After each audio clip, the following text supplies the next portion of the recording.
সুপ্রিয়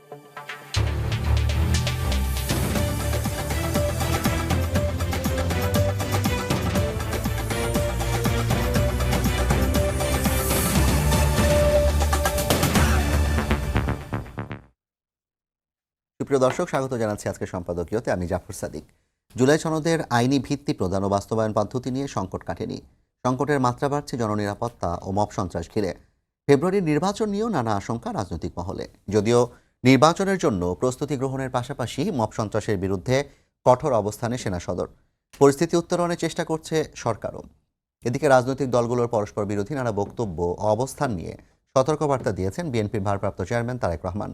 এমন অবস্থা চলতে থাকলে দেশে অরাজকতার শঙ্কাও প্রকাশ করেন তিনি। অন্যদিকে নাগরিক ঐক্যের প্রধান মাহমুদুর রহমান মান্না বলেছেন, গভীর সংকটে রয়েছে বাংলাদেশ। এর মাঝেই আগামীকাল ডাকসু, একদিন পরই জাকসু নির্বাচন। এ নিয়ে উচ্ছ্বাস থাকলেও উদ্বেগও কম নেই। প্রাসঙ্গিক রাজনীতির নানা বিষয় নিয়ে আজকে সম্পাদকীয় অরাজকতার শঙ্কা।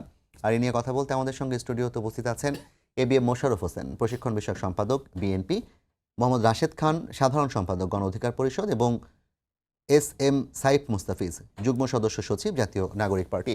দর্শক, আপনারাও এই আলোচনায় অংশ নিতে পারেন। এই জন্য আপনাদের ফোন করতে হবে টেলিভিশনে দেখানো নম্বরে। এছাড়া ফেসবুকের মাধ্যমে আপনাদের মন্তব্য পাঠাতে পারেন। আলোচনার শুরুতেই জানিয়ে দেব এখনকার প্রধান শিরোনামগুলো।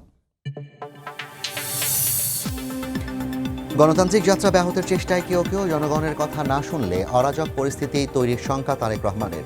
জীবন বাজি রেখে দেশবিরোধী ষড়যন্ত্র রুখে দেওয়ার আহ্বান। জাতীয় নির্বাচনে ইসির নির্দেশনা অনুযায়ী দায়িত্ব পালনে প্রস্তুত সেনাবাহিনী। সুষ্ঠু ভোটে গণতন্ত্রের পথ সুগম হওয়ার আশা। মব করে মুক্তিযুদ্ধকে ছোট করার সুযোগ নেই।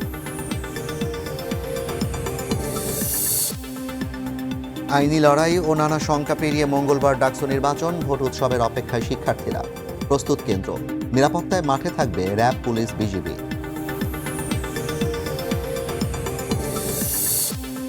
ব্যাংক রেজুলেশন অধ্যাদেশ চ্যালেঞ্জ করে রিট। নিষ্পত্তি ছাড়া মার্জারের পথে যেতে পারবে না কেন্দ্রীয় ব্যাংক। মত আইনজীবীর। একীভূত হতে আপত্তি SIBL এর।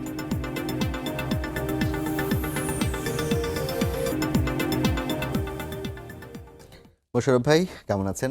আপনাকে দিয়ে শুরু করি। আমাদের সময় যেহেতু আজকে কিছুটা কম, তিনজন আমরা কথা বলবো। আমরা প্রসঙ্গের মধ্যে থাকলে আমাদের কথা বলতে সুবিধা হবে। প্রথমত হচ্ছে, আজকে আপনাদের দলের প্রধান ভারপ্রাপ্ত চেয়ারম্যান তারেক রহমান তিনি বক্তব্য দিয়েছেন ঠাকুরগাঁও জেলা বিএনপি সম্মেলনে, এবং সেখানে তিনি অনেকগুলো কথার মাঝে একটা কথা বলেছেন যে জনগণের কথা না শুনলে, অর্থাৎ জুলাই সনদ নিয়ে কিংবা আপনার যে কোনো বিষয় নিয়ে সরকার যদি জনগণের কথা না শুনে, তাহলে দেশে অরাজকতার পরিস্থিতি তৈরি হতে পারে। রাজনৈতিক দলগুলোর নেতাদের পারস্পর বিরোধী বক্তব্য এবং আগ্রাসী যে বক্তব্য, সেটির বিরুদ্ধে তিনি সতর্কবার্তা উচ্চারণ করেছেন এবং বলেছেন এর মাধ্যমে আসলে ফ্যাসিবাদ আবার পুনঃপ্রতিষ্ঠা পাওয়ার সম্ভাবনা আছে। রাজনৈতিক নেতারা কি আসলেই তারেক রহমানের এই বক্তব্যের মর্ম বুঝতে পারেন? আসলে একটা জিনিস লক্ষ্য করবেন যে দীর্ঘ 15টি বছর ফ্যাসিস্ট শেখ হাসিনার বাংলাদেশটাকে ধ্বংসের শেষ প্রান্তে নিয়ে গেছে। এটা ছিল কিন্তু এখন যারা ক্রিয়াশীল রাজনৈতিক দল, এই নেতাদের বক্তব্য। সুতরাং এরা যদি আগামী দিনে গণতন্ত্র উত্তরণের ক্ষেত্রে একটা কার্যকরী ভূমিকা পালন না করতে পারে, তাহলে এই ব্যর্থতার দায়িত্ব এই রাজনীতিবিদদেরকে নিতেই হবে। তারেক রহমান কিন্তু সেই কথাটাই স্মরণ করিয়ে দিতে চাচ্ছে। কারণ ইতিমধ্যে আপনারা দেখেন যে বাংলাদেশ সম্পর্কে নানা ধরনের ন্যারেটিভ দাঁড় করা। আজকেও আপনি পত্রিকা দেখবেন যে গতকালকে নয়াদিল্লিতে একটি সেমিনার হয়েছিল, সেখানে স্পষ্ট ভাষায় বলেছে বাংলাদেশকে একটা মৌলবাদী রাষ্ট্র পরিণত করার যা আয়োজন সবকিছু সম্পন্ন করা হচ্ছে। তো এই জায়গা থেকে উত্তরণের মূল দায়িত্ব রাখার, চ্যালেঞ্জ রাখার রাজনীতিবিদদেরকে। সেই রাজনীতিবিদরা আমরা দেখি নিজেদের ক্ষমতার মোহে এখন নানা ধরনের বক্তব্য দিচ্ছে। কিন্তু যদি তারা কি একবার চিন্তা করে, যদি এই জুলাই অভ্যুত্থানের যারা সক্রিয় রাজনীতির মাঠে ছিল তারা যদি ব্যর্থ হয়, তাদের পরিণতিটা কি হবে? কারণ এখনো আওয়ামী লীগ বাংলাদেশে এখনো একটা জনভিত্তি তাদের আছে, তাদের হাতে প্রচুর অর্থ আছে, প্রতিবেশী একটা দেশের প্রত্যক্ষ সমর্থন আছে। তারপর আপনি দেখবেন এর মধ্যে আমরা দেখলাম যে অর্থনৈতিক আওয়ামী লীগের লুটপাটের তো একটা অর্থনীতি তাদের আছে। তারপর আবার এসালাম গ্রুপ দেখলাম 2,500 কোটি টাকা আবার নতুন ফান্ড দিচ্ছে। অর্থাৎ বিভিন্ন স্টক হোল্ডার যারা আছে, যারা একটা অস্থিতিশীল অবস্থা পরিবেশ তৈরি করতে চায়, তাদেরও কিন্তু এইসব ঘটনায় আরও উৎসাহিত হবে। সুতরাং তারেক রহমান যথার্থই বলেছেন, রাজনীতিবিদরা যদি ব্যর্থ হয়, আগামী দিন একটি চরম মূল্য আমাদের কিন্তু দিতে হবে। এবং গণতন্ত্রের যাত্রা ব্যাহত করার কথা তারেক রহমানও বলেছেন, মির্জা ফখরুল ইসলাম আলমগীরও বলেছেন। কেউ কেউ গণতন্ত্রের যাত্রা ব্যাহত করতে চায়। আপনি একজন বিএনপির অনেকদিন কাজ করা নেতা এবং বর্ষিয়ার নেতা, শীর্ষ নেতা বলা যায়, বর্ষিয়ার নেতা না আসলে। তো আপনার জায়গা থেকে আপনি কি মনে করেন যে এই গণতন্ত্র যাত্রাটা কারা ব্যাহত করতে চাচ্ছে? এটা ব্যাহত করতে চাচ্ছে। ধরেন আজকে আমাদের আগে মৌলিক অবস্থাটা কি ছিল, আপনি যদি দেখেন টোটাল আন্দোলনের মূল স্পিরিটটা দেখেন, যে বাংলাদেশটাকে ভোটের অধিকার কেড়ে নিয়েছে, আমাদের একটা ভোটের সংস্কৃতি ফিরিয়ে নেওয়া দরকার। আমাদের মানবাধিকার লুণ্ঠিত করেছে, মানবাধিকার ফিরিয়ে দেওয়া উচিত। আমার কথা বলার স্বাধীনতা নাই, এটা গুমের ভয়ের সংস্কৃতি বাংলাদেশ তৈরি করেছে।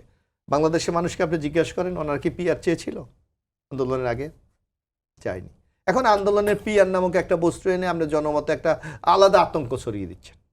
আপনি এখানে এনসিবির একজন নেতা আছে, হঠাৎ করে আপনি পরিষদের একটা দাবি নিয়ে জনগণকে একটা বিভ্রান্ত করতে চাচ্ছেন। সুতরাং এই যে জুলাই আন্দোলনের যে এই সংঘবদ্ধ রাজনৈতিক শক্তিগুলো, এদের মধ্যে বিভাজনই আগামী দিনে একটি চরম বিপর্যয় ডেকে আনতে পারে। যার জন্য আমাদের, হ্যাঁ, আমরা একই দিনে কিন্তু আমরা পরিপূর্ণ আমাদের আকাঙ্ক্ষা পূরণ হবে না। আমরা আজকে গণতন্ত্রের পথে যাই, মানবাধিকার পথে যাই, প্রশাসনকে দলীয় মুক্ত করি, ধীরে ধীরে আমরা অন্যান্য স্টেপগুলি আমরা অতিক্রম করি। কিন্তু একই দিনে যদি আপনি রাতারাতি সকল সাফল্য অর্জন করতে চান, এটা তো হবে না। আপনি যখন একটা বিল্ডিং তৈরি করবেন, প্রথম তো ফাউন্ডেশন দেবেন, একতলা করবেন, দোতলা করবেন, তারপর তো পাঁচতলা গিয়ে আপনি উঠবেন। কিন্তু আমাদের কোনো কোনো রাজনৈতিক দল রাতারাতি ফাউন্ডেশন না দিয়ে উপরে উঠতে চায়, তাহলে তো ভেঙে এটা পড়ে যে সবাই মরার মতো একটা অবস্থা হয়ে যাবে। আজকে দেশটাকে কিন্তু আমরা সেই জায়গায় নিয়ে যাচ্ছি। ধন্যবাদ মোশাররফ ভাই আপনাকে। রাশিদ ভাই, আপনার কাছে আসি। আপনাদের সাথে অনেকদিন ধরে জাতীয় পার্টির এক ধরনের বাদানুবাদ চলছে এবং এটা নিয়ে আপনি বিভিন্ন সময় কথাও বলেছেন। আপনারা এই সর্বশেষ যেই সংঘাতের ঘটনা ঘটেছে, জাতীয় পার্টির অফিসে অগ্নিসংযোগ থেকে শুরু নানা বিষয় নিয়ে আপনারা বিভিন্ন সময় কথা বলেছেন। আমি আরেকবার একটু বলতে চাই, যেখানে জাতীয় পার্টির মহাসচিব তিনি বারবার বলার চেষ্টা করছেন বিএনপির দায়িত্ব হচ্ছে জাতীয় পার্টিকে বাঁচিয়ে রাখা গণতন্ত্রের স্বার্থে, সেখানে আপনারা জাতীয় পার্টিকে নিষিদ্ধ করার দাবি করেছেন এবং তাদের সাথে আপনাদের বারবার সংঘাত হচ্ছে এবং তার প্রেক্ষিতে আপনাদের সভাপতি তিনি আহত হয়ে এখন হাসপাতালেও আছেন। তো এই যে রাজনৈতিক সংঘাত কিংবা অরাজকতার শঙ্কা, এটি কি আসলে এই বিষয়গুলোর মাধ্যমে আরো উস্কানো হচ্ছে কিনা? ধন্যবাদ, সবাইকে শুভেচ্ছা। দেখেন, ফ্যাসিবাদের দশর শামীম হায়দার পাটোয়ারি, তারা তো একসময় আওয়ামী লীগের পা চাটাচাটি করেছে, এখন তারা আসলে বিএনপির পা চাটতে চায়। তবে বিএনপি আসলে বিষয়টি কীভাবে ডিল করবে সেটা বিএনপির বিষয়। আমরা যতটুকু জানি, শুনেছি, এমনকি সরকারের ঊর্ধ্বতন মহল, তাদের সাথে তো আমাদের আলোচনা হয়। বাংলাদেশের গোয়েন্দা সংস্থা এবং ভারতের গোয়েন্দা সংস্থা তারা একটি প্ল্যান করেছে যে জাতীয় পার্টিকে তারা এদেশে আবারও একটি গৃহপালিত বিরোধী দল বানাতে চায়। তবে সেই প্ল্যান সাকসেস হবে না। দেখেন, যখন রিফাইন্ড আওয়ামী লীগের প্ল্যানটা আসলো, তখন কিন্তু ছাত্র জনতা রাজপথে নেমে আওয়ামী লীগকে তাদের সাংগঠনিক কার্যক্রমকে নিষিদ্ধ করিয়েছে। ঠিক একইভাবে জাতীয় পার্টির বিরুদ্ধে আওয়াজটা এখন না, ওই সময় কিন্তু আমরা আলোচনা করেছি, কথা বলেছি, প্রতিবাদ করেছি। শুধু আমরা না, এটা তো শুধু আমাদের দাবি না। ফ্যাসিবাদকে নির্মূল করা কি শুধু গণ অধিকার পরিষদের একার দায়িত্ব? বিএনপির দায়িত্ব, এনসিপির দায়িত্ব, ইসলামী আন্দোলন, জামাত ইসলাম, সবার দায়িত্ব। তো শুধু আসলে গণ অধিকার পরিষদের নাম কেন আসবে যে জাতীয় পার্টির সাথে গণ অধিকার পরিষদের সংঘর্ষ? জাতীয় পার্টির সাথে তো সব দলের যুদ্ধ হওয়ার কথা। আওয়ামী লীগের যুদ্ধ হয়েছে না আওয়ামী লীগের সাথে? সব দলের আওয়ামী লীগের পতন হয়েছে না? দেখেন, এই যে জাতীয় পার্টিকে একটি গৃহপালিত দল বানালো, বিএনপি ক্ষমতায় যাওয়ার সিঁড়িতে এক নম্বরে ছিল। মানে যদি 14 নির্বাচন বলেন, 18 বলেন, 24 বলেন, এই জাতীয় পার্টির কারণে কিন্তু সব থেকে ক্ষতিগ্রস্ত বিএনপি হয়েছে। তার মানে আমার সাথে যে সংঘর্ষ তৈরি হচ্ছে, এটা আমার থেকে বেশি বিএনপির সাথে হওয়ার কথা। কেন হচ্ছে না সেটা আই ডোন্ট নো। বিএনপির পলিসি কি আমি জানি না, বাট আমার তো একটা চেতনা আছে। গণ অভ্যুত্থানে আমরা ভূমিকা রেখেছি, গণ অভ্যুত্থানের প্রেক্ষাপট তৈরি করেছি। সুতরাং আমি তো আসলে আওয়ামী লীগকে যেভাবে ছাড় দিইনি, ঠিক একইভাবে আওয়ামী লীগের দোসর তাদেরকে আমি ছাড় দিতে পারি না। দেখেন, এদেশের গণতন্ত্রকে গলা টিপে হত্যা করেছে কারা? আওয়ামী লীগ এবং তার দোসররা। মনে করেন যে তাকে সবাই মিলে হত্যা করেছে। আওয়ামী লীগ গলায় ছুরি দিয়েছে, জাতীয় পার্টি পা ধরেছে, 14 দলকে হাত মাথা ধরেছে। তা আপনি শুধু আওয়ামী লীগের বিচার করবেন যে সে গলায় ছুরি দিয়েছে, বাকিদের দোষ নাই? জাতীয় পার্টি একই ধরনের দোষ করেছে। সুতরাং জাতীয় পার্টির বিরুদ্ধে সরকারকে ব্যবস্থা নিতে হবে। এখন আমরা তো এই আন্দোলন এই 29 আগস্ট করেছি এরকম না। প্রধান উপদেষ্টা বরাবর স্মারকলিপি দিয়েছি, প্রধান নির্বাচন কমিশনার বরাবর স্মারকলিপি দিয়েছি। আমি নিজে 1.5 মাস আগে, আপনার টেলিভিশনে নিউজ হয়েছে, আমি প্রধান নির্বাচন কমিশনারের সাথে বৈঠক করে সেখানে তাকে বলেছি যে আপনারা কেন তার নিবন্ধনটা স্থগিত করছেন না। প্রধান নির্বাচন কমিশনার আমাকে স্পষ্টভাবে বলেছে যে আওয়ামী লীগকে যেভাবে সাংগঠনিক কার্যক্রম নিষিদ্ধ করা হয়েছে, ঠিক একইভাবে রাজনৈতিক সিদ্ধান্ত যদি হয়, সরকার যদি সিদ্ধান্ত নেয়, সেক্ষেত্রে আমরা নিবন্ধন স্থগিত করে দিব। তখন আমরা সিদ্ধান্ত নিয়েছি তাহলে রাজপথে আমাদের কর্মসূচি পালন করতে হবে। দেখেন আমাদের কর্মসূচি ছিল শান্তিপূর্ণ। আমরা যখন মিছিল নিয়ে যাচ্ছি, আমরা কাকরাইলে যাব, তখন জাতীয় পার্টির কার্যালয় অনেক ভিতরে। এই ঘটনাগুলো আমরা জানি। আমি জি। যদি একটু আপনার কাছে জানতে চাই যে আপনারা আওয়ামী লীগের কার্যক্রম নিষিদ্ধ করা হয়েছে, তারপর আওয়ামী লীগ প্রথমে 100-2 তারপর 100-5 এখন হচ্ছে 1000 খানে কিংবা তারও বেশি লোক নিয়ে তারা প্রকাশ্যে দিবালোকে মিছিল করছে, যেখানে আপনি আওয়ামী লীগের কার্যক্রম নিষিদ্ধ করে আটকাতে পারছেন না, আর আপনারা জাতীয় পার্টি কিংবা অন্য দলগুলোকে নিষিদ্ধ করার দাবি করছেন, এটা কতটা বাস্তবসম্মত মনে হয়? দেখেন এই সরকারের সব থেকে বড় ব্যর্থতা শুধুমাত্র সরকারটা পরিবর্তন হয়েছে, মানে আওয়ামী লীগ গিয়ে অন্তর্বর্তীকালীন সরকার, কিন্তু সচিবালয়ে আপনি আওয়ামী লীগ খুঁজে পাবেন, পুলিশে পাবেন, র্যাবে পাবেন, বিভিন্ন বাহিনীতে পাবেন। দেখেন যারা বাংলাদেশে আয়নাঘর তৈরি করেছিল, যারা ক্রস ফায়ার দিয়েছে, যারা গুম করেছে, খুন করেছে, এই সরকার তাদেরকে চিহ্নিত করতে পেরেছে, তাদের বিরুদ্ধে ব্যবস্থা নিতে পেরেছে? পারে নাই। এমনকি এই সরকারের দায়িত্ব ছিল একটি প্রতিরক্ষা সংস্কার কমিশন গঠন করা, সেই সাহসটা তারা করতে পারেনি। কারণ ঠকবাজ এই থেকে সরকার, গাউজার হওয়ার সম্ভাবনা আছে কিনা ক্ষেত্রে? আবার বুঝি নাই, ঠকবাজতে গাউজার হওয়ার সম্ভাবনা না আছে কিনা? সেটা তো আসলে অন্য বিষয়। দেখেন আমরা সরকারকে বারবার বলেছিলাম যে আপনারা সংস্কার করবেন, ভালো কথা, কিন্তু সংস্কারের আগে আওয়ামী লীগকে বিনাশ করেন, যে ফেসিবাদ 16 বছরে তৈরি হয়েছে সেটা বিনাশ করেন। কিন্তু সরকারের একটা পলিসি ছিল, শুরুর দিকে সরকার একটা ভুল পলিসি নিয়েছে যে দীর্ঘ 16 বছরে রাজনৈতিক তকমা দিয়ে যাদেরকে বঞ্চিত করা হয়েছে তাদেরকে যদি আমরা একযোগে ফিরিয়ে আনি তাহলে তারা ওই নিজ দলের এজেন্ডা বাস্তবায়ন করতে পারে। সেই জায়গায় আওয়ামী লীগকে তারা রেখে দিয়েছে। এখন আওয়ামী লীগ কত বড় কালসাপ, এই যে এখন হাজারে হাজারে মিছিল বের হচ্ছে, এখন কি করবেন? পুলিশ তো তাদেরকে প্রোটেকশন দিচ্ছে, পুলিশ যাচ্ছে না, থানার ওসি কথা শোনে না, সচিব কথা শোনে না, এসপি কথা শোনে না, কাদেরকে আপনি বসালেন? এই সরকার তো এই কারণে ব্যর্থ হচ্ছে যে আমাদের কথা সরকার শোনে নাই। দেখেন এই বক্তব্য শুধু আমাদের না, রুহুল কবির রিজভী প্রতিদিন বলছে যে এই ফেসিবাদকে রেখে আপনি কিভাবে অবাধ সুষ্ঠু নিরপেক্ষ নির্বাচন জাতিকে উপহার দিবেন। এই কথা তো আমাদের না শুধু। আর আপনি জাতীয় পার্টির মধ্যে ফেসিবাদ আপনি রাখতে চাচ্ছেন, ওদেরকে রেখে আপনি কিভাবে সুষ্ঠু নির্বাচন করবেন? ওদের মধ্যে ঢুকে তো আওয়ামী লীগ তাণ্ডব চালাবে। জাতীয় পার্টিকে নির্বাচনে যদি সুযোগ দেন, দেখেন নামে মাত্র তারা বলবে যে আমি নির্বাচনে যাব, কিন্তু এর মধ্যে তারা আওয়ামী লীগকে নমিনেশন দিবে, আওয়ামী লীগের মাধ্যমে নানা ধরনের চেয়ারম্যান তিনি বলেছেন জি, সেটা নমিনেশন সেটা দেওয়ার স্পষ্ট। কথা। দেখেন আমরা কেন আন্দোলন করছি? আমাদেরকে বলা হচ্ছিল যে জাতীয় পার্টি একটি নিরীহ দল, একটি গৃহপালিত দল, তারা তো আসলে অন্যায় করে না, তারা কোনো সন্ত্রাস করে না, মাফ করে না, তাদের বিরুদ্ধে কেন আন্দোলন? কেন আন্দোলন সেটা কিন্তু ওই যে মোস্তফা, সে কিন্তু জাতির সামনে হাজির করেছে যে আওয়ামী লীগের লোকজনকে নমিনেশন দেবে। আওয়ামী লীগের মধ্যে ভালো লোক কে আছে? রাশেদ ভাই, আপনার আমি কাছে মনে আবার করি আসবো। আওয়ামী লীগের কোনো ভালো লোক আওয়ামী লীগ করে নাই। হ্যাঁ আমরা বলছি যে সব আওয়ামী লীগের সাথে জুলুম করা যাবে না, কিন্তু আপনি দেখেন তো, তালিকা করেন তো আওয়ামী লীগের মধ্যে কয়টা ভালো মানুষ পান আপনি? জি রাশেদ ভাই, আপনাকে ধন্যবাদ। আমি আপনার কাছে আবার আসবো। সাইফ মুস্তাফিজ, আপনার কাছে আমি একটু সংবিধান জুলাই সনদ দিয়ে প্রশ্ন করতে চাই। কিন্তু আমরা কয়েকদিন ধরে দেখছি যে এনসিপির কাছ থেকে বক্তব্য কিংবা তাদের মিডিয়া প্রেজেন্স একটু কম তুলনামূলকভাবে, তাদের কাছ থেকে আসলে এই ধরনের কোনো বক্তব্য আমরা দেখছি না। আপনারা আসলে প্রথমত কি নিয়ে ব্যস্ত আছেন? দ্বিতীয়ত জুলাই সনদ নিয়ে রাজনৈতিক দলগুলোর যে বিভাজন, যেমন আপনারা গণপরিষদ নির্বাচন চেয়েছেন, কেউ কেউ হচ্ছে রাষ্ট্রপতির অধ্যাদেশের মাধ্যমে চেয়েছে, কেউ আবার হচ্ছে সংবিধানে সেটার অন্তর্ভুক্তি চেয়েছে, কিন্তু আমরা দেখছি ঐকমত্য কমিশন বলছে সংবিধানের উপর প্রাধান্য দেবেন না এবং গণভোটের চিন্তাও বাদ দেওয়া হয়েছে। গণপরিষদ তো সেখানে নাই। আসলে এই জায়গাগুলো মিলিয়ে আপনারা আসলে কি ভাবছেন? জুলাই সনদের ভবিষ্যৎ কি? সেটি বাস্তবায়ন আদৌ হবে কিনা, কিংবা হলে কি রূপে হতে পারে? প্রথমে আপনাকে ধন্যবাদ জানাচ্ছি এবং আমার বিজ্ঞ সহ-আলোচক এবং টিভি পর্দায় যারা দেখছেন তাদের শুভেচ্ছা জানিয়ে আমি আমার বক্তব্য শুরু করছি। দেখুন, এনসিপি বর্তমানে ব্যস্ত সময় পার করছে উঠানে উঠানে, হাটে, বাজারে। আমরা মূলত আমাদের যেই টিম, আমাদের যেই সেন্ট্রাল কমিটি, সেই সেন্ট্রাল কমিটির জায়গা থেকে সাংগঠনিকভাবে আমরা 2-3 করে মেম্বার ভাগ করে দিয়েছি এবং আমরা প্রত্যেকটা জেলায় জেলায়, উপজেলায় উপজেলায় যাচ্ছি, সেখানে উঠান বৈঠক করছি, সেখানে গণপরিষদ নির্বাচন, তারপর নতুন সংবিধান, এই বিষয়গুলো এবং আমাদের যে মৌলিক সংস্কারের বিষয়গুলো আছে এবং নতুন বাংলাদেশে তারা কি চায়, এই একটা ইন্টারেক্টিভ কনভারসেশন মেনলি আমরা করছি এবং তাদের যে আকাঙ্ক্ষার জায়গাগুলো, নতুন বাংলাদেশে তারা কী চায়, সেগুলোই মূলত আমরা প্র্যাকটিস করছি। এই জন্য হয়তো বা একটু আমাদের মিডিয়াতে প্রেজেন্স একটু কম দেখছেন, বাট আমরা যেটা অ্যাকচুয়াল পলিটিক্স, মানে টিভির পর্দায় তো অনেক পলিটিক্স হলো, মানুষের রুটের কাছে যাওয়াটা, ওইটাই আমরা মেনলি ফোকাস করে আমাদের জায়গাটা করছি। এবং আপনি আরেকটা বিষয় যেটা উল্লেখ করলেন, সেটা ভাইয়েরও কিছু প্রসঙ্গ এসছে, সেটার সাথে উল্লেখিত। আমি যেটা বলতে চাই যে ধরেন যে আমার পরিবারের সমস্যা, আপনি অসুস্থ, ভাইয়ের কোনো একটা ঝামেলা চলতেছে, রাশেদের একটা ঝামেলা চলতেছে, মনে করেন 1000 প্রবলেম, বিএনপির কাছে ওয়ান সলিউশন, সেটা হচ্ছে নির্বাচন। তো এই জায়গাটা আসলে খুবই মানে আমার কাছে মানে দুঃখজনক লাগে যে তারা আসলে সব কিছুর সলিউশন একটা নির্বাচনের দিকে দিয়ে দেয় এবং তারা যেভাবে চিন্তা করছেন, ভাই বললেন যে এটার কি কোনো ম্যান্ডেট ছিল কি না, অভ্যুত্থানের পরে আমার মনে হয় যে ভাই হয়তো বা দেওয়ালের গ্রাফিটিগুলো দেখেনি। আপনারা দেখেছেন কি না যে দেওয়ালের একটা খুব মানে বড় একটা গ্রাফিটির জায়গা ছিল যে বিকল্প কে? বিকল্প তো ছিল সে সময়, বিএনপি তো বিকল্প হিসেবে থাকার কথা। তাহলে কেন আমাদের তরুণ সমাজ, সাধারণ মানুষজন বিকল্পকে লিখলো? আমরা যে সময়টায় রাজনীতিতে এসেছি বা আমরা যে সময়টাতে ক্যাম্পাসে বিভিন্ন আন্দোলন সংগ্রামে পার্টিসিপেট করেছি, সে সময় আসলে আমরা যখন দেখতাম যে বিএনপি যে বিরোধী দলের জায়গায় রাজনীতি করছে, সেটা সামহাও আমাদেরকে কানেক্টেড করতো না।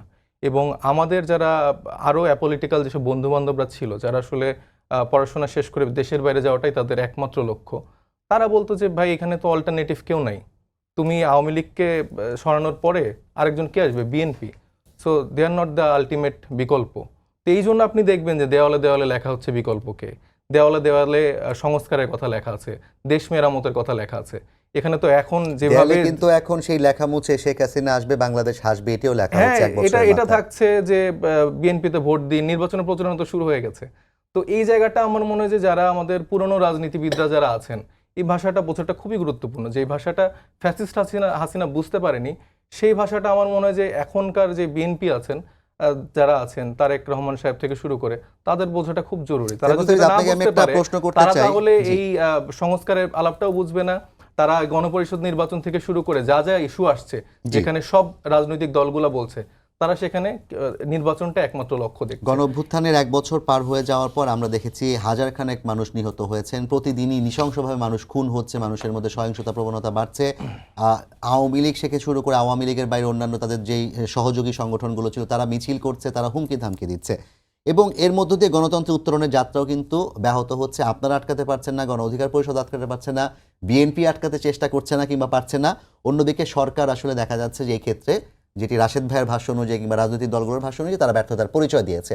এই মুহূর্তে নির্বাচন না হলে বাংলাদেশের ভবিষ্যৎ আসলে কোথায় গিয়ে দাঁড়াতে পারে বলে মনে করেন? দেখুন, সরকার পারছে না, এটা একদমই আমি এগ্রি করি। সরকার পারছে না কারণ আমাদের রাজনৈতিক দলগুলো থেকে যেরকম সাপোর্ট পাওয়া উচিত ছিল, স্টেক হোল্ডার থেকে যেরকম সাপোর্ট পাওয়া উচিত ছিল, তারা পায়নি। ডক্টর ইউনূস সাহেবের এখন আমি যেটা ফিল করি, মানে ওনার বাস্তবতার জায়গাটা হয়ে গেছে যে তার আশেপাশে যেই উপদেষ্টারা আছেন, প্রভাবশালী উপদেষ্টারা আছেন, আমি বলতেই চাই যে বিএনপি পন্থী যেসব উপদেষ্টারা আছেন বা আসিফ নজরুল স্যার থেকে শুরু করে যারা আছেন, তারা একরকম তাকে ভাইব ক্রিয়েট করে ফেলছে। এবং আর্মির একটা অংশ তারা যেভাবে দৌড়ঝাঁপ করছে, তাকে একরকম ফিল করাচ্ছে যে আপনার নির্বাচন ছাড়া দেওয়া ছাড়া আর কোনো উপায় নেই, এটাই আপনার একমাত্র গোল, এটা দিয়ে সুন্দর মতো এক্সিট নেন, নাহলে আপনারও পরিণতি খুব ভয়াবহ হবে। তো যখন একটা মানুষকে এইভাবে কর্নার করে ফেলা হয়, উনি যতই ক্যাপাসিটিওয়ালা লোক হোক না কেন, ক্যাপাবিলিটি লোক হোক না কেন, তখন সে সময় কিন্তু একটা সে চাপ অনুভব করে। এবং আপনি দেখবেন যে বড় রাজনৈতিক দল বিএনপি সব কিছুতে কিন্তু তারা একটু মানে একদম কঠোর কোনো অবস্থানে তারা যায় না, তারা সব পক্ষকে একরকম খুশি রাখছে। এনসিপি নিজেদের গণ অভ্যুত্থানের শক্তি কিংবা গণ অভ্যুত্থান থেকে উদ্ভূত একটি দল হিসেবে দাবি করে। সারা দেশব্যাপী যেই মব সন্ত্রাসগুলো হচ্ছে, বিভিন্ন জায়গায় মানুষকে পিটিয়ে মারা হচ্ছে, মাজারগুলোতে হামলা হচ্ছে, সেদিন তার ভিন্নমত থাকতে পারে, সেখানে লাশ পুড়িয়ে ফেলা হচ্ছে, এরকম নানা ঘটনা ঘটছে। গণ অভ্যুত্থানের শক্তি হিসেবে যদি রাজনৈতিক দল হিসেবে এনসিপি সত্যিই দাবি করে থাকে এবং তাদের সে অবস্থান থাকে, তারা কি আসলে এগুলো বাধা দেওয়ার জন্য কোনো চেষ্টা কোথাও করেছে? হ্যাঁ, ডেফিনেটলি আমরা তো চেষ্টার জায়গাটা রাখছি, কিন্তু এখন যেখানে ওই যে মাজারের কথাটা বললেন, সেটা তো একটা এলাকার একরকম পরিস্থিতি তৈরি হয়ে গেছে। আবার আমরা সব বিষয়কেই মব বলছি কিনা, এখন আমি বলতে পারি যে দেখেন 2-3 বছর পরে ধরেন বিএনপি বা ওনাদের মুখ থেকে আমি এখনই না, অলরেডি সংঘবদ্ধ জনতার আক্রমণ আসলে মব, এখন সেটা আপনি যেভাবে ব্যাখ্যা করেন না এখন কেন? আমাদের জুলাই অভ্যুত্থানকেও কি তাহলে মব বলবেন আপনারা? সেটা তো সংঘবদ্ধ জনতার আক্রমণ ছিল না, সেটা প্রতিবাদ ছিল। আক্রমণ আর প্রতিবাদে তো পার্থক্য আছে। প্রতিবাদও ছিল, আক্রমণও ছিল, অনেক জায়গায় আক্রমণও হয়েছে। যখন আমার উপরে সেটা তো আমার পাল্টা উপর আক্রমণ, আক্রমণ হয়ে জি। গেছে, তখন সেটা আক্রমণও ছিল। পাল্টা আক্রমণ সেটা। হ্যাঁ, সেটা আক্রমণ তো, পাল্টা আক্রমণ বলে মানে না, যেটাই আপনাকে বলেন। আঘাত না করলে আপনি যে ঝাঁপিয়ে পড়ছেন তার উপরে, এমনও সেটাই তো mob। এখানে এরকম অনেক মবের জায়গা ছিল, বা আপনি ঘটনা হয়তো বা অনেকগুলো জানেন না, যেখানে তাদের উপর আক্রমণ হয়েছে। তবে আমি যে অভ্যুত্থান পরবর্তী সময় এই যে হঠাৎ করে এরকম করে মব করে যে আসলে আক্রমণগুলো, সেটাকে আমরা কোনোভাবে সাপোর্ট করি না। কিন্তু যে ধরেন আওয়ামী লীগ নিষিদ্ধকরণ, এটাকে অনেকে মব বলছে, তো এটাকে তো আমি মব বলতে চাই না বা আমি বলতে পারি না। না, সেখানে তো কারণ সংঘবদ্ধ আক্রমণ নেই, সেটা মব হয় কি হ্যাঁ, করে? তো সেই জায়গাটাই ধরেন যে এই টার্মিনোলজি জায়গাগুলো আমাদেরকে একটু ডিফাইন করতে হবে এবং ধন্যবাদ সেখানে আপনাকে। আমরা আবার আপনার কাছে আসবো পরবর্তী যেই বিষয়টি নিয়ে আলোচনা করবো সেটি নিয়ে। মোশাররফ ভাই, অনেকক্ষণ ধরে আপনি বসে শুনছিলেন। আপনার কাছে আমার প্রশ্ন হচ্ছে যে আমরা নির্বাচনের বাইরেও ডাকসু নিয়েও কথা বলবো, তার আগে একটু জানতে চাই, যেটা সাইফ মোস্তাফিজ ভাই বললেন যে বিএনপির কাছে সব ওষুধের এক সমাধান, যেটা কিনা আমাদের মেডিকেল সেন্টারগুলোতে বিশ্ববিদ্যালয়ে দেওয়া হয়, শরীর ব্যথা, মাথা ব্যথা, সবকিছু সমাধান হচ্ছে নাপা। তো আপনারাও কি সেই নির্বাচনটাকে নাপার জায়গায় নিয়ে গেছেন কিনা সাইফ মোস্তাফিজের জায়গায় আমি প্রশ্ন করতে চাই আপনাকে। না, আপনি একটা জিনিস লক্ষ্য করেন, সাইদ মোস্তাফিজেরা একটা জায়গায় নিজেরা আবদ্ধ হয়ে আছে। এর বাইরেও যে একটা পৃথিবী আছে, এর বাইরেও যে একটা সমাধান আছে, এরা চিন্তা করে না। আজকে আমি এর আশ্চর্য ব্যাপার হলাম যে তারা ইয়ং প্রজন্ম, তাদের দৃষ্টিভঙ্গি আরো অনেক দূরে যাবে এটাই সবই। আপনি দেখেন এই যে ঐক্যমত কমিশনে যে আলোচনা, এখানে দুটি বিষয়, একটা হলো জুলাই ঘোষণা আর একটা হলো সনদ। সনদটা কি? অর্থাৎ আগামী দিনে কি বাংলাদেশটা আমরা দেখতে চাই, যার কথা বলতেছে দেয়ালের কণ্ঠ কি আমরা শুনতে পাই। দেয়ালের যদি কণ্ঠ আমরা শুনতে না পাই, তাহলে আগামী দিনে নির্বাচনের জন্য আমরা কেন কেয়ারটেকার গভর্নমেন্ট সিস্টেম পরিবর্তন করব? তাহলে আমরা তো শেখ হাসিনার দলীয় সরকারের অধীনেই আমরা নির্বাচন ব্যবস্থা করতে পারতাম। যদি আমরা দেয়ালের ভাষা না বুঝতে পারতাম, তাহলে আমরা প্রধানমন্ত্রী রাষ্ট্রপতির ক্ষমতার ব্যালেন্সটা আমরা কেন করতে যাচ্ছি? দেয়ালের ভাষা যদি আমরা না শুনতাম, তাহলে আমরা কিভাবে প্রধান নির্বাচন, যেটা এর আগে শেখ হাসিনা যেভাবে নিয়োগ দিতেন সেভাবেই হতেন। এখন তো আমরা বলছি যে না, এই পদ্ধতিতে নিয়োগ হবে, যাতে কেউ ম্যানিপুলেট না এটার করতে পারে। বাস্তবায়নটা কিভাবে হবে, আপনারা করবেন? সেটা না, আমি তো আমার নীতিগত সিদ্ধান্তে আমি ঐক্যমত আমরা হয়েছি। তো বাস্তবায়নের জায়গাটা নিয়ে বলছি। বাস্তবায়নের এখানে একটা রাষ্ট্র ব্যবস্থা, এখানে তো আমার ইন্ডিভিজুয়াল কোনো কিছু না। আমার একটা রাষ্ট্র চলবে সামগ্রিক কালেকশন ডিসিশনে।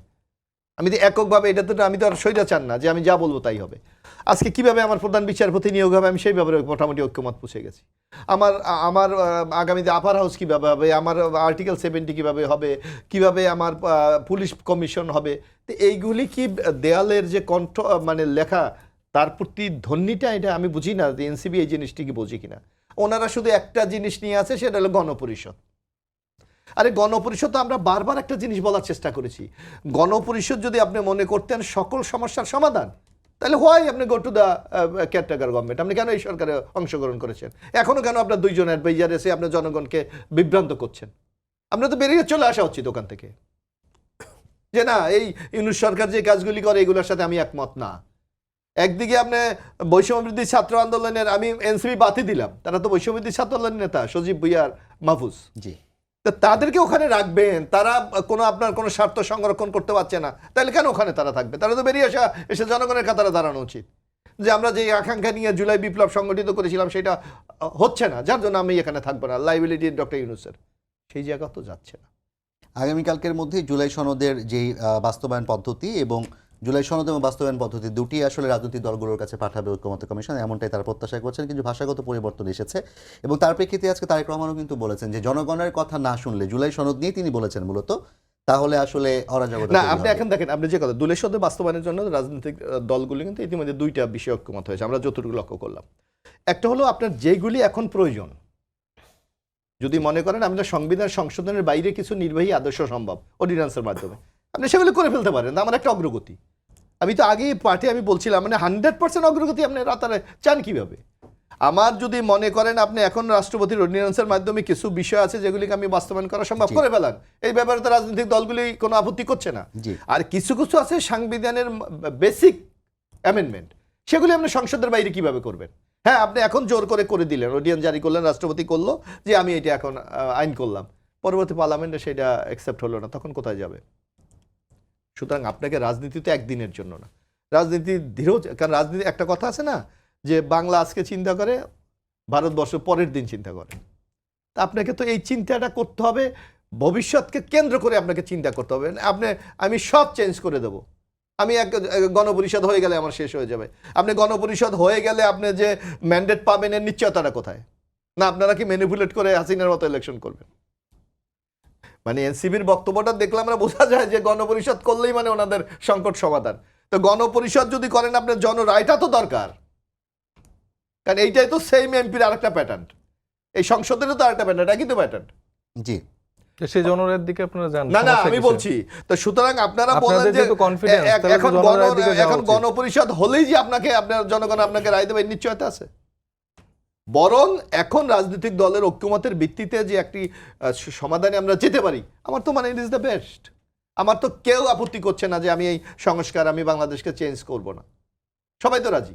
আপনি দেখেন একটা বরং এখানে এই যে ঐক্যমত কমিশনের আলোচনা যায়, এটা কোনো এজেন্ডাই নাই, কার্যপত্রে নাই, আপনি পিআর নিয়ে এখন আর জনগণকে একটা বিভ্রান্ত করছে। সেটা মূলত এনসিপি না জামায়াত ইসলামের পক্ষ থেকে দাবিটা বারবার তোলা ওই হচ্ছে। ইসলামী এরকম করে আন্দোলন থেকে, হ্যাঁ, জি। এবং হুমকি দিচ্ছে কি আপনি দেখেন, নির্বাচন আমাদের হতে দেয়া হবে আমির না। বলছে না, যদি পিআর নয় আওয়ামী লীগকে নিয়ে আন্দোলন করবে। অর্থাৎ বিভাজন তৈরির যে জায়গাগুলি আপনারা এটা স্পষ্ট করে দিচ্ছে। এই বক্তব্য যদি আমি শুনিনি, কিন্তু না, বললাম, দেখছি তো আমরা অনেক জায়গায় বলছি। ওটা ফেক। জি হ্যাঁ, এরকম কিছু আমরা শুনি। Fake বক্তব্য। দেখলাম এটাই। যাই হোক, মোশাররফ ভাই, আপনাকে আব্দুল্লাহ ধন্যবাদ। তাহেরকে রাশেদ খান, address করে বলছি। আপনার দলের যিনি প্রধান, তিনি 18 ডাকসু ইলেকশনে ভিপি নির্বাচিত হয়েছেন। আবার আগামীকাল ডাকসু ইলেকশন হতে যাচ্ছে। ডাকসু নিয়ে আপনি পরে কথা বলার জন্য অনুরোধ করছি। তার আগে একটু যদি জুলাই সনদ নিয়ে আপনাদের অবস্থানটা কি এবং সেই সনদ বাস্তবায়ন পদ্ধতি নিয়ে আপনারা কোনো নতুন জায়গায় পৌঁছেছেন কিনা, না আগের অবস্থানেই আছেন? দেখেন, আমরা আমাদের দলের পক্ষ থেকে যেটি বলা হয়েছে যে উচ্চ কক্ষে সংখ্যানুপাতিক, এবং এই বক্তব্য আমরা এখন দিচ্ছি না, এটা আমাদের 21 সালে যখন দল গঠন করি তখন এটি বলা, এবং এনসিপিও সম্ভবত তারা শুধুমাত্র উচ্চ কক্ষের কথাই বলেছে। জি। নিম্ন কক্ষে মনে হয় ইসলামী আন্দোলন আর জামাত তারা একটু একাট্টা, আর অধিকাংশ দল উচ্চ কক্ষের ব্যাপারে তারা মতামত দিয়েছে। আর বিএনপি তারা এখনো পর্যন্ত আমার মনে হয় যে চূড়ান্ত সিদ্ধান্তে আসেনি, আলোচনা চলছে। তবে এটি খুব পজিটিভ ব্যাপার যে এই যে আলোচনা চলছে, আমার মনে হয় একটা মীমাংসার জায়গায় সবাইকে আসতে হবে। অন্যথায় নির্বাচনে মনে করেন যে আমরা কেউ অংশ নিলাম, কেউ নিলাম না, ফলাফলটা কি? মনে করেন যে ডক্টর মোহাম্মদ ইউনূস ব্যর্থ হলো, লাভটা কার? এনসিপির, জামাতের, বিএনপির, গণ অধিকার পরিষদের? না, যারা আমরা ক্ষমতা থেকে চলে সবাই গেছে। হব লুজার। জি। একমাত্র লাভবান হবে ভারত এবং আওয়ামী লীগ।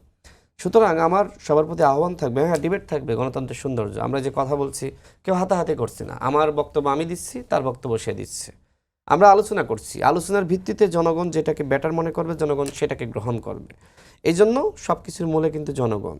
তো আমরা মনে করি যে আমাদের মধ্যে আরও বেশি আলাপ আলোচনা হওয়া দরকার। ঐক্যমত কমিশনের বাইরেও যদি সম্ভব হয় দলগুলোকে এক টেবিলে বসতে হবে, এটা দলগুলোর আয়োজনেই।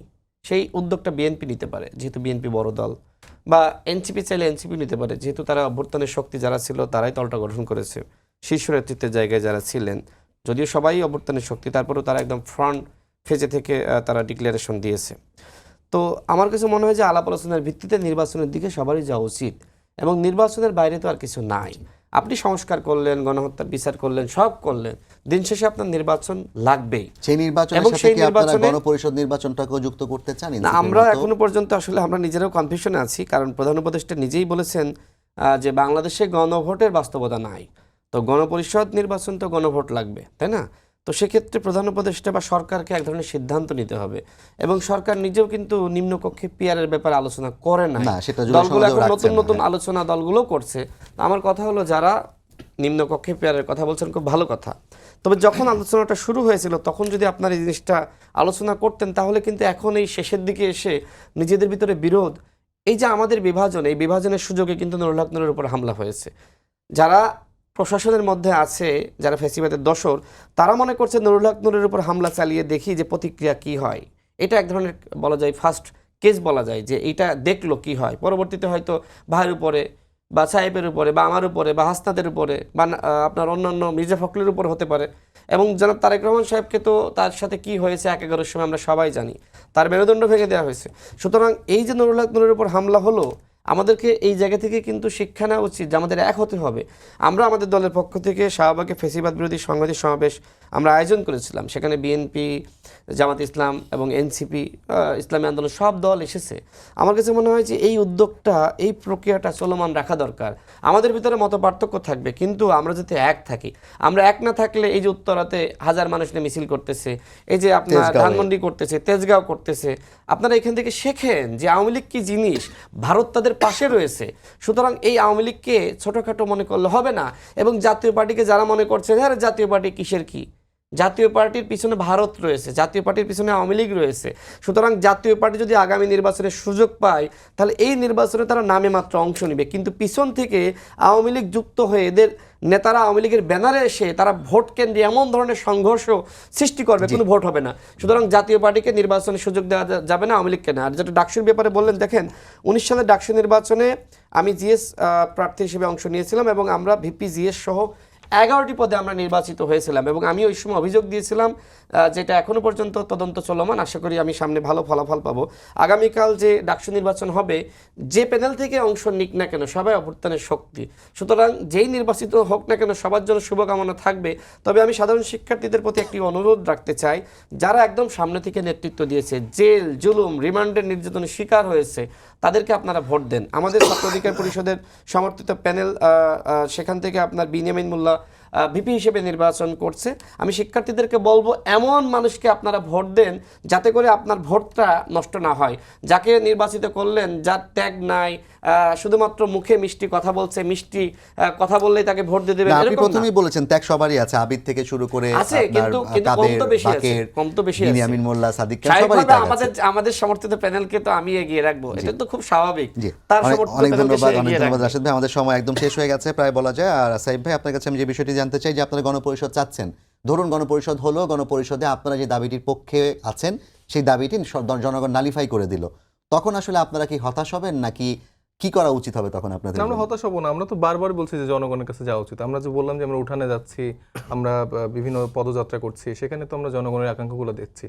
আমরা চাচ্ছি যে জনগণের কাছে আমরা দিয়ে দিই। সেখানে যদি জনগণ না চায়, সেখানে তো তারা সমস্যা দুজন নেই। একটা বিষয়ে একমত, রাজনৈতিক দলগুলোর মধ্যে একটা ঐক্যবদ্ধতার মধ্য দিয়ে একটা নির্বাচিত সরকারের হাত দিয়ে আগামীর কাজগুলো হওয়া উচিত। আপনি কি এই বিষয়ে একমত কিনা? নির্বাচিত সরকারের আগে আমি তো বললাম যে গণপরিষদ নির্বাচনটা ইম্পর্টেন্ট, এবং আমরা বলছি নতুন সংবিধানের কথা, যেই সংস্কারগুলোর কথা আসছে, প্রায় 70% যে সংস্কার যদি করতে হয়, মোটামুটি একটা নতুন সংবিধান রচনা করার শামিল। এবং ভাই অনেক সুন্দর করে কথাগুলো বললেন, কিন্তু ভাইয়ের দলের অনেক বড় বড় নেতারাই বলেছেন যে এইসব মৌলিক সংস্কারগুলো আমরা ক্ষমতাশীল করা থাকবে না যদি এই গভর্নমেন্ট করে, আর অন্য অনেকগুলোই আমরা মানি না। আপনি জানেন 19টি মৌলিক সংস্কারের মধ্যে 9টিতেই নোট অফ ডিসেন্ট দিয়েছে। সো বোঝা যাচ্ছে যে বিএনপির যেই কাজগুলো করলে সুবিধা হবে সেগুলো রাখবে, যেগুলো করলে সুবিধা হবে না এই মুখে মুখে ধরেন একটা দুইটা দিয়ে সে বারবার বলছে যে আমরা তো এটা রাজি হয়েছি, আমরা তো মানছি। বাস্তবায়নের প্রক্রিয়া কি, বাস্তবায়ন কি আদৌ হবে কিনা, সেগুলো কিন্তু তাদের কোনো এখন পর্যন্ত যেরকম সংবাদ কিংবা এবং আরেকটা কথা ভাই বললেন, চিন্তা- সরি, জি। আরেকটা কথা বললো যে আসিফরা কেন চলাচ্ছেন। আসিফরা আসিফদের জায়গায়, নিজেদের জায়গায় সেটা এখানে রিপ্রেজেন্ট করছে, এখানে এনসিপি রিপ্রেজেন্ট করছে না। আর কথাটা হচ্ছে যে সব কিছুতে তরুণরাই কেন সামনে থেকে থাকতে হবে, তাদের কি দায়িত্ব? তারা শুধু ইলেকশনটা চায়। রাশেদরা, তারপর নূররা হচ্ছে যে জাতীয় পার্টির কাছে মাইর খাবে, আমরা হচ্ছে আওয়ামী লীগ নিষিদ্ধ করার জন্য রাস্তায় থাকবো। তাহলে তাদের কাজটাকে, তারা কি মানে ফলটা খাওয়ার জন্য বসে আছে? একটু আপনার কাছে যে বিষয়টি আমি এক জানতে মিনিটে চাই, একটা উত্তর দিতে পারি কোনটা? ওই জুলাই সনদ বাস্তবায়ন নিয়ে। জি। আচ্ছা, দেখেন, সব কিন্তু আপনি এখন বাস্তবায়ন করতে পারবেন না, তো তবে অনেক কিছু বাস্তবায়ন করতে পারবেন, যেমন তত্ত্বাবধায়ক সরকার ব্যবস্থা। মনে করেন যে এই সেটা তো সরকারকে- কোর্টের রায়ে ফিরে না, এসেছে আসলে। ঠিক আছে, কিন্তু এই সরকারকে যদি আপনি ভেঙে দেন, আবার নতুন করে তত্ত্বাবধায়ক সরকার আলোচনা করেন, দলগুলো না, এই মুহূর্তে তো একমতে- তত্ত্বাবধায়ক সরকার করতে গেলে ওই যে আপনাকে বাস্তবায়ন আওয়ামী করতে গেলে- লীগের যারা নাকি সদস্য তাদেরকে ফিরিয়ে আনতে হবে। বাস্তবায়ন করতে গেলে তো আপনার এটাও লাগবে, এটা তো আছে, তাই না? সুতরাং সব আপনি চাইলেও বাস্তবায়ন করতে পারবেন না। এই মুহূর্তে যখন তত্ত্বাবধায়ক সরকার বাস্তবায়ন করতে যাবেন, তখন দেখবেন বিএনপির সাথে জামাতের সাথে এনসিপির, মানে কে হবে, কারা সরকারে আসবে। এবং এই মুহূর্তে ডক্টর মোহাম্মদ ইউনূস যদি এই সরকারে না থাকে, এই বাংলাদেশ ব্যর্থ হয়ে যাবে। ধন্যবাদ সাইফ ভাই। আপনাকে আর আমি সর্বশেষ ডাকসু একটা নিয়ে- প্রশ্ন করতে চাই, সেটা হচ্ছে যে গণপরিষদ নির্বাচন অবস্থা দৃষ্টিতে মনে হচ্ছে না যে আসলে সেই দিকে সরকার কিংবা কেউ চিন্তা করছে। আপনাদের অবস্থান কি হবে? আর সেখানে যে অন্যান্য যেসব রাজনৈতিক দলরা আছে, গণ অধিকার পরিষদ থেকে শুরু করে অন্য রাজনৈতিক দল, আমরা আলাপ আলোচনা করছি। আমাদের এই জায়গা থেকে একরকম বার্তা বা আমরা একরকম মাঠে নামার একটা প্রস্তুতি আমাদের আছে, কারণ জনগণের আকাঙ্ক্ষাটা বাস্তবায়িত হইতে হবে। ধন্যবাদ। আর ডাকসুনে একটু যদি আমি 30 বলি সেকেন্ডে যে বলেন, জি। ডাকসুনে যেরকম হচ্ছে, আমরা দেখতে পাচ্ছি যে আগে যে জাতীয় ইলেকশনগুলোতে যেরকম টাকার ছড়াছড়ি, মাসেল পাওয়ার, এরকম একটা প্রভাব আমরা এইখানেও দেখতে পাচ্ছি ডাকসুতে। আমার একটা জুনিয়র বলছে যে ভাই কিছু টাকা দেন, আমরা নাজিরাবাজার একটু খাইতে যাবো। তো নাজিরাবাজার কেন্দ্রিক যে রাজনীতিটা হচ্ছে, এই বলয় থেকে আমাদের বের হইতে হবে। এবং আমি সবাইকে বলবো যে যারা ঢাকা ইউনিভার্সিটি স্টুডেন্ট আছেন, সবাই যেন ভোটটা দিতে আসে। আবার নতুন করে যেন কোনো দল গেস্ট রুম, গণরুম, এই কালচারগুলো ফিরিয়ে না আনতে পারে মাদার পার্টির কথা মতো, সেটা মনে রাখতে হবে। এখানে শুধুমাত্র ব্যক্তি না, তারা যাদের সাথে রাজনীতিটা করছে তাদের কিন্তু প্রভাব আসে। জি সাইফ ভাই, আপনাকে ধন্যবাদ। মোশাররফ ভাই, খুব গুরুত্বপূর্ণ একটা অভিযোগ যে আপনারা কি শুধু ফল খাওয়ার জন্যই আছেন কিংবা ফল খাওয়ার জন্য বসে আছেন? না, এটা সাইফ মুস্তাফিজের এই কথাটা চরম একটা আপত্তিজনক কথা। আজকে দীর্ঘ 16টি বছর আমরা আন্দোলন সংগ্রাম করেছি। আজকে এই সর্বশেষ যে 5ই আগস্ট যে বিপ্লবটা সংগঠিত হয়েছে, যে বিজয়টা, এটার ভিতটা কে রচনা করেছে? এই মাঠটা চাষ কে করেছে? একদিনে কি তারা এটা তৈরি করে ফেলেছে 36 দিনের আন্দোলনে? এই ধরনের একটা মানে ওই ভিত তৈরি করে অহংকার নিয়ে তারা এই কথাটা বিল্ডিং প্রায় যদি বলে। 17 বছর নিয়ে বসে থাকেন তাহলে তো আসলে হবে না। তো কি হচ্ছে কি হয়? আপনি 17 বছর ধরে তো একটা আন্ডার কনস্ট্রাক্টেড আচ্ছা, বিল্ডিং আমরা নিয়ে একটু বসে বসে থাকেন। থাকি। আমরা তো বলতে দিন, জি। আমরা আজকে এই যে জুলাই যে আমাদের অভ্যুত্থান ভিতটা ঘটেছে, হয়েও ভাই এখানে- দ্রুত যেরকম না না না টেকনিক্যাল মানুষজন এইটা আছে, হলো বিএনপি তাদেরকে চাষ নিয়ে করা দ্রুত- জমিতে দ্রুত- আপনারা দ্রুত হঠাৎ বিল্ডিংটা করে করা ফসল উচিত। বীজ ফেলে আপনারা মনে করলেন যে বিরাট গাছ না রোপণ ভাই, হয়ে এটা গেল। এরকম না। এইটা হলো আমি কি বলবো, এটা একটা সংকীর্ণ দৃষ্টিভঙ্গির পরিচয়। এই কথাটা প্রায় এনসিপি বলতে চেষ্টা করে যে তাদের 36 দিনের বাংলাদেশটাকে তারা না না এই ভাই, পর্যায়ে নিয়ে 36 দিনে না, নূর রাশেদ আমরা কেউ 36 দিন আসি না এটা ভাই। 36 দিনে এটা মনে করে আপনারা তারা। এরকম করে ছোট করেন। বড় না এইটা আসলে, এনসিপির বক্তব্য, এটা না, বোঝা না, যায় না, এটা এনসিপির না, বক্তব্য এটা বোঝা যায়। গণঅভ্যুত্থান তাইলে সবার- বিএনপির এই যে সবার 3000 ভূমিকা। লোককে গুম হয়েছে, এই বিএনপি তরুণদেরকে কোনোভাবে জেল করে accept তারেক করতে রহমান পারে না। আমরা তারা জেল যে কেটেছি, আসলে এর কি কোনো কোনো জায়গায় মূল্য নাই নেতৃত্ব বাংলাদেশে? দিয়েছে, এই যে এটা বিতর্ক আপনারা চলতে মানতেই থাকলে পারেন কি না। আসলে অরাজকতার সংখ্যা বাড়বে না না না কমবে? এইটা এই সংকীর্ণতাকে বেরিয়ে যেতে হবে এনসিপি কে। তারা প্রায় কথায় বলে যে 36 দিনে না তারা ভাই, আপনারা বিপ্লব বেরোন, আপনারা যে সংগঠিত করে বলছেন যে ফেলেছে। আমাদের কোনো রকম ফাউন্ডেশন নেই, কিছু নেই, এমনি নাই তো। তত্তর করে বড় হচ্ছে। এখন পর্যন্ত ভাই, কে 1 বলছে বছর ভাই? হয়ে গেল এনসিপি এখন পর্যন্ত কমিটি এনসিপি পর্যন্ত ভাই, করতে পারে এনসিপি নাই। যারা মানুষজন, এরা আজকে আসে নাই তো, 36 দিন আসে নাই তো, 10 বছর ধরে এদের আন্দোলন সংগ্রাম আছে। জি মোশাররফ ভাই, আপনি যদি শেষ করতেন একটু যে আমি যে কথাটুকু বলবো আজকে আপনি সর্বশেষ আমি বলবো ডাকসু নির্বাচনে রাশেদ চমৎকার একটি কথা বলেছে। আমরা আহ্বান জানাবো ছাত্র সমাজের কাছে যারা আন্দোলন সংগ্রামে সাধারণ ছাত্রদের পাশে ছিল, বিশেষ করে গণতন্ত্র উত্তরণের ক্ষেত্রে যাদের সক্রিয় ভূমিকা ছিল, তাদেরকে ভোট দেওয়া উচিত। এমন কোন প্রার্থীকে বিজয়ী করা উচিত না যেটা বাংলাদেশকে আগামী দিনে বিরাট মূল্য দিতে হয়। যে অনেক ধন্যবাদ মোশাররফ ভাই আপনাকে, রাশেদ ভাই আপনাকে ধন্যবাদ জানাচ্ছি, সাইফ মুস্তাফিজ আপনাকে ধন্যবাদ জানাচ্ছি। দর্শক, আমরা প্রত্যাশা করি যে অরাজকতার সংখ্যা এখন বাংলাদেশে কিংবা বাংলাদেশ যে সংকটের মধ্যে আছে বলে বিভিন্নজন ধারণা করছেন, এই সংকট থেকে উত্তরণ রাজনৈতিক দলগুলো একমত হবে এবং তাদের যে এই ঐক্যমতের ভিত্তিতে আগামীতে এই সংকট কিংবা সংখ্যা কাটিয়ে সত্যিকারের যে বাংলাদেশ আমরা চেয়েছিলাম সেই বাংলাদেশের দিকে আমরা যাত্রা শুরু করতে পারবো। সবাইকে ধন্যবাদ জানিয়ে শেষ করছি আজকের সম্পাদকীয়। আগামীকাল আবারও দেখা হবে একই সময়ে, দেখার আমন্ত্রণ রইল। শুভরাত্রি।